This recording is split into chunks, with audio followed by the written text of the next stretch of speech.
دوستو بگ سوچو میں خوش آمدید۔ 8 ستمبر 2022 کو 70 سال سے زائد عرصہ تک تخت برطانیہ پر براجمان رہنے والی کوئین الزبتھ دوم کا دور بالآخر اپنے اختتام کو پہنچا۔ ان کے جاتے ہی ان کے بڑے بیٹے اور اب تک برطانیہ کی تاریخ میں سب سے زیادہ عرصے تک کنگ ان ویٹنگ یعنی ولی عہد رہنے والے شہزادے چارلس III نے شاہی تخت سنبھال لیا۔ کنگ چارلس 73 برس کے ہو چکے ہیں۔ بحیثیت بادشاہ ان کے کیا فرائض ہیں؟ ان کے پاس پاورز کون کون سی ہیں؟ لیڈی ڈیانا سے ان کی شادی کیوں ٹوٹی؟ کمیلا پارکر سے رشتہ کب جڑا؟ اسلام کے بارے میں ان کی رائے کیسی ہے؟ دوستو آئیے اس سب کے بارے میں جانتے ہیں۔ دوستو کنگ چارلس کوئین الزبتھ دوم اور پرنس فلپ کے سب سے بڑے بیٹے ہیں۔ یہ نومبر 1948 کو بکنگم پیلس میں پیدا ہوئے۔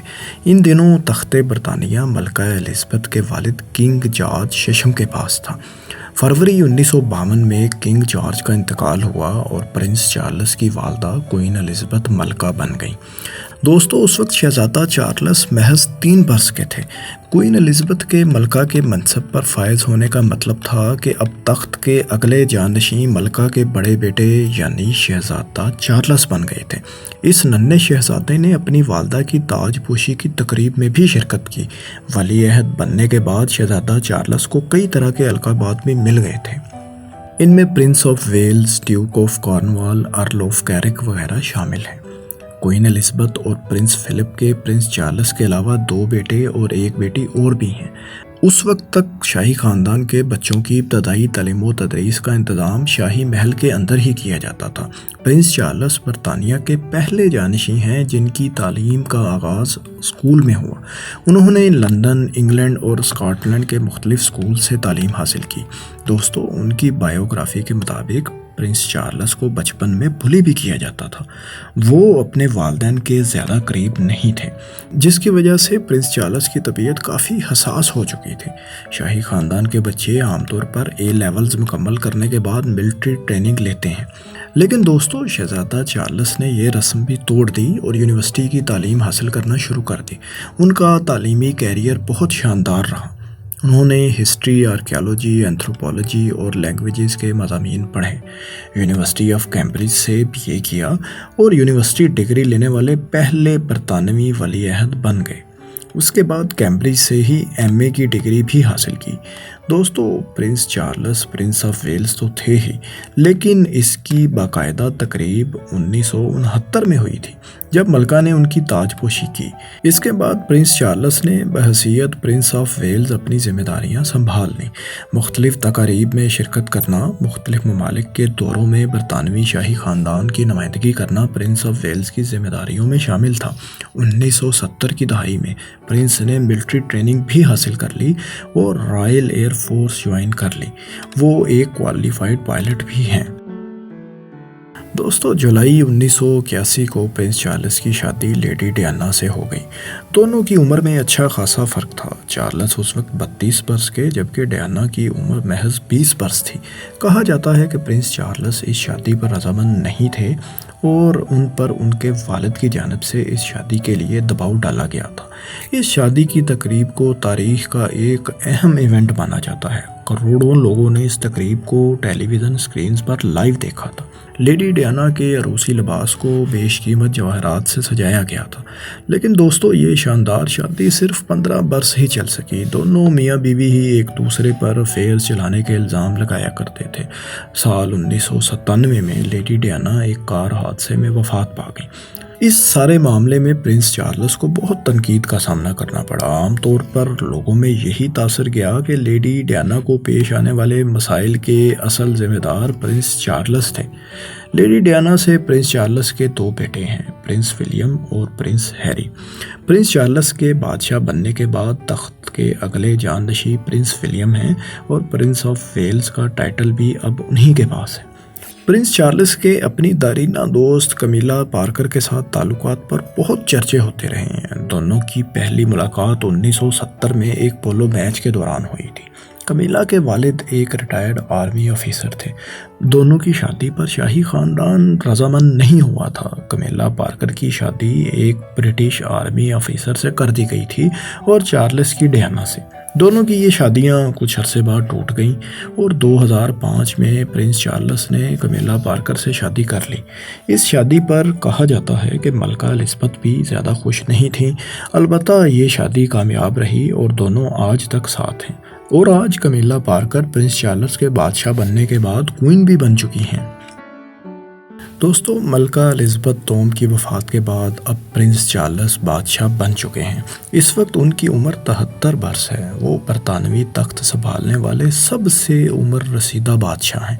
برطانیہ کی تاریخ میں اب تک چارلس نام کے 2 بادشاہ پہلے ہی گزر چکے ہیں، اسی لیے موجودہ کنگ چارلس کے نام کے ساتھ 3 لکھا اور بولا جاتا ہے۔ اس وقت کنگ چارلس 1 درجن سے بھی زائد ممالک کے بادشاہ ہیں۔ ان میں Canada, New Zealand, Australia, Jamaica وغیرہ شامل ہیں۔ King Charles church of England, British military اور عدلیہ کے بھی سربراہ ہیں۔ تخت تو کنگ چارلس سنبھال چکے ہیں، لیکن بحیثیت بادشاہ ان کی تاج پوشی کی باقاعدہ تقریب ابھی تک نہیں ہو سکی۔ اس تقریب کے لیے بعض اوقات مہینوں کا عرصہ بھی لگ جاتا ہے۔ کنگ چارلس کے بادشاہ بننے کے بعد ان کی موجودہ اہلیہ کمیلا پارکر کے نام کے ساتھ کوئین کنسورٹ کا ٹائٹل لگ چکا ہے، جس کا مطلب یہ ہے کہ یہ موجودہ بادشاہ کی بیگم ہے۔ کنسورٹ کا مقصد یہ واضح کرنا ہوتا ہے کہ یہ کوئین دراصل رولنگ کوئین نہیں ہے۔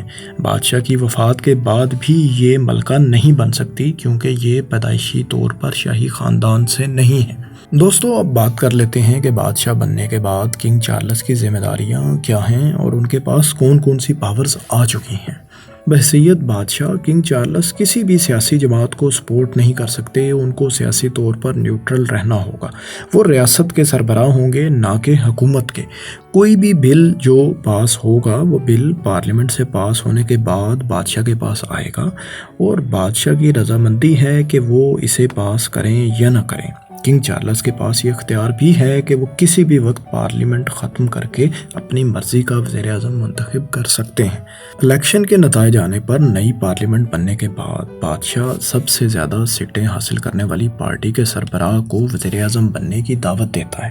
نئی پارلیمنٹ میں کام کا آغاز بادشاہ کے خطاب سے کیا جاتا ہے۔ برطانیہ کی طرف سے آفیشیل دورے بھی بادشاہ کے فرائض میں شامل ہیں۔ دوستوں، مالی لحاظ سے کنگ چارلس کی نیٹ ورتھ اس وقت تقریباً $600 ملین کے لگ بھگ ہے، یعنی $60 کروڑ۔ ان کے پاس بیش قیمت جیولری بھی موجود ہے، مہنگے ترین آرٹ پیسز اور ملینز ڈالرز کی پراپرٹیز بھی ان کے نام ہیں۔ کنگ چارلس کے پاس اپنی کئی گاڑیاں ہیں۔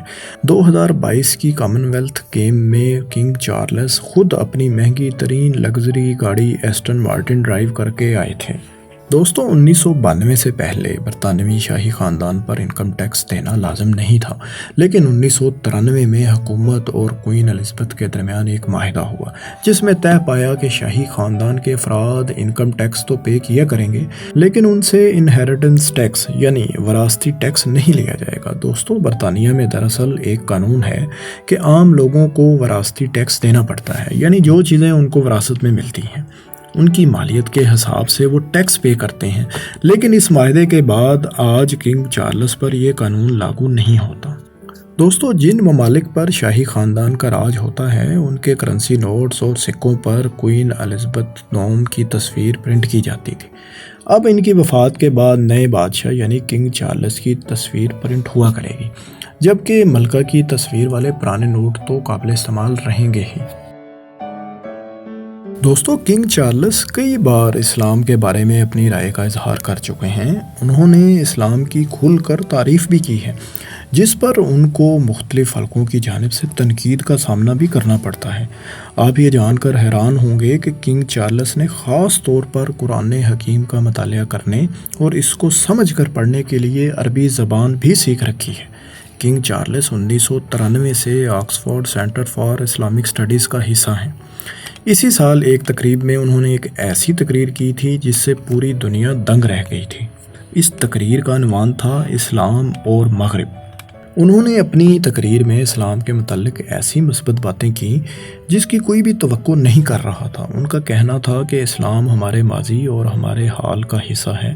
یہ مذہب ہمیں انصاف پسندی اور میانہ روی کا درس دیتا ہے۔ کنگ چارلس مختلف تقاریر میں اسلامی معاشرے میں عورت کو دیے جانے والے حقوق کی تعریف بھی کر چکے ہیں۔ 2018 میں رائل رائٹر رابرٹ جابسن کی لکھی گئی ایک کتاب میں یہ انکشاف بھی ہوا کہ کنگ چارلس 2003 میں ہونے والی عراقی دراندازی کے خلاف تھے۔ اسرائیل فلسطین تنازع میں بھی ان کی رائے فلسطین کے موقف کے زیادہ قریب ہے۔ 2020 میں فلسطین کے دورے کے دوران انہوں نے کہا کہ میری دلی خواہش ہے کہ جلد ہی فلسطین میں آزادی، امن اور انصاف قائم ہو جائے۔ دوستو، چارلس یورپی ممالک میں مسلم خواتین کے حجاب پر لگی پابندیوں کے بھی خلاف ہیں۔ یہ بھی کہا جاتا ہے کہ بن لادن فیملی نے 2013 میں کنگ چارلس کے خیراتی ادارے میں £1 ملین ڈونیشن دیا تھا، جسے چارلس نے قبول کر لیا تھا۔ کنگ چارلس نے 1976 میں پرنس ٹرسٹ کے نام سے ایک ادارہ قائم کیا جس کا مقصد غریب نوجوانوں کی مالی مدد کرنا تھا۔ اس کے علاوہ بھی وہ درجنوں چیریٹی اداروں کے صدر ہیں، جبکہ سینکڑوں خیراتی اداروں سے بھی منسلک ہیں۔ کنگ چارلس ہیومن رائٹس پر بھی بات کرتے ہیں اور ماحول کو درپیش مسائل کا ذکر بھی کرتے رہتے ہیں۔ وہ نئے طرز کے فن تعمیر کے خلاف ہیں۔ وہ اب تک کئی ماحولیاتی تحفظ کی تنظیموں کے ساتھ بھی منسلک رہ چکے ہیں۔ دوستو، کنگ چارلس غیر ضروری جدت کے کوئی بہت بڑے حامیوں میں سے نہیں۔ ان کے مطابق قدرت کا اصول میانہ روی کا ہے۔ کنگ چارلس کے یہی نظریات پوری دنیا میں بہت سے لوگوں کو کھٹکتے ہیں۔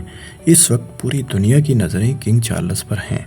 ساری دنیا جاننا چاہتی ہے کہ چارلس کس طرح کے بادشاہ بن کر سامنے آئیں گے۔ ان کا اسلام کی جانب رجحان بھی بہت سے لوگوں کو کھٹکتا ہے۔ کنگ چارلس کس طرح کے فیصلے کریں گے؟ دوستو، یہ تو وقت ہی بتائے گا۔ آپ ہمیں کمنٹس میں اپنی رائے سے آگاہ کریں کہ آپ کو یہ ویڈیو کیسی لگی اور آئندہ آپ کن موضوعات کے بارے میں دیکھنا چاہیں گے۔ شکریہ۔